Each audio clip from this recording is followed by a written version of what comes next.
What group of pirates is out here today? I can't believe it. 1776. Yeah. 1774 and 1775. I want to thank you, Ray, for coming. I want to thank the Real America's Voice audience, and make sure Harry, all the team back there, and everybody in D.C. I want to thank all the supporters, and even want to thank the non-supporters, right? That's your right to protest.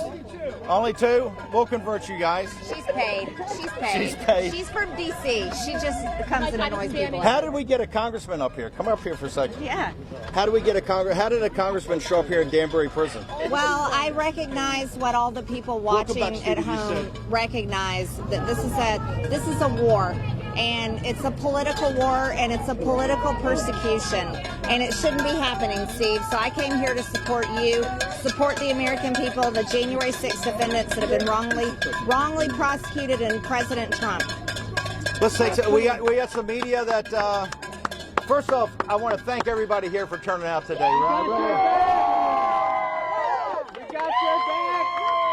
And remember that the show is going to be bigger and better than ever. We got all kind of co-hosts.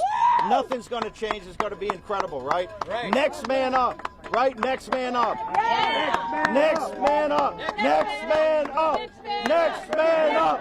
Next man up. Next man up. It doesn't matter that I'm going to prison. If it took me going to prison, come here. If it took me going to prison to get the House of Representatives to reject J6 and now to actually start an investigation, it's a victory, right? That is a victory, and that's what we have to do, Steve.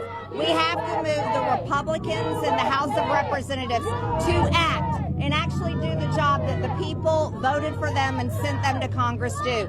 People didn't vote for Republicans to go to Congress and do nothing. They voted for Republicans to do their job. And sitting around and saying, oh, we're going to wait, we're just going to wait, that is not good enough. And they're going to hear from people all over the country. This is multiplying the war room posse by 10,000, Steve. Thank you so much. Look, this is a Democrat Hopefully district. 10,000%. Yeah, but look, this is a Democrat district, and where's the Democrats? Yes. Where are they? They're nowhere. Yes. Yeah. Look, folks, if it took me going to prison, girls, remember the reason I chose Danbury, I asked for Danbury for a very specific reason.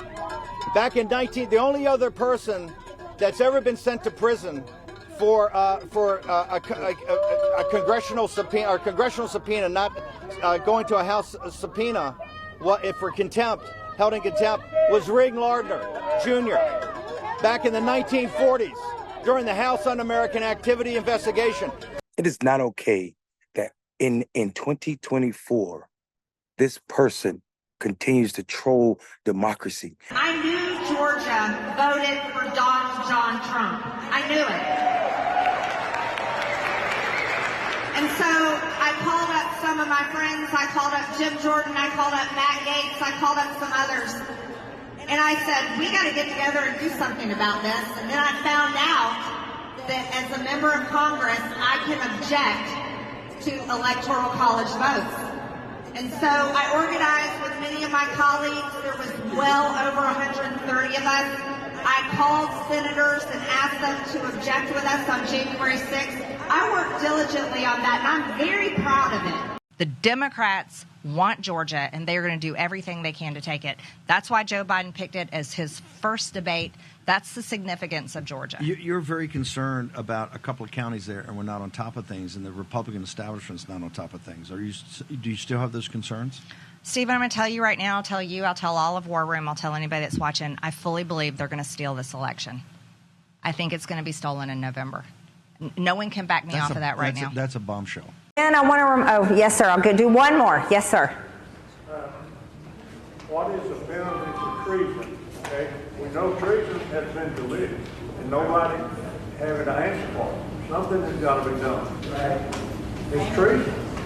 Our country, our Constitution has been stomped under the feet. Yep. It's written according to the Bible.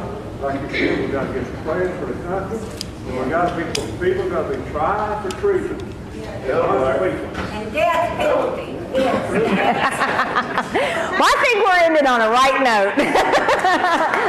Listen, thank you guys for sticking around. I appreciate you coming. Thank you. Thank you very much. This idea that she's trying to convince the world that woke is a problem. Woke is a problem, but she is everywhere the cameras are around controversial issues that are anti-democratic. How is it that everything that she supports is anti-democratic, yet and still she's trying to convince us that it is patriotic? It is patriotic to call the January 6ers American or freedom fighting. How, in what way are we going to sit here and pretend that these people, Donald Trump, MAGA, January 6ers, Marjorie Taylor Greene, and the likes are patriotic when we see it day in and day out, them trying to destroy this country from its very core? The Constitution means nothing to these people. They've put together a court that is willing to give them all the backup and security and the footing they need to destroy America's democracy, and they're damn well busy doing it. We should not pretend that this behavior is normal. The reason they are so anti-woke is because they want you asleep, so when you do wake up, you won't know that there is no democracy in this country anymore. If you continue to pretend that Marjorie Taylor Greene is doing America's business, you're going to wake up and not recognize America. I'm Mondale Robinson. I'm going fishing. When I get back, I hope there's democracy left. Peace.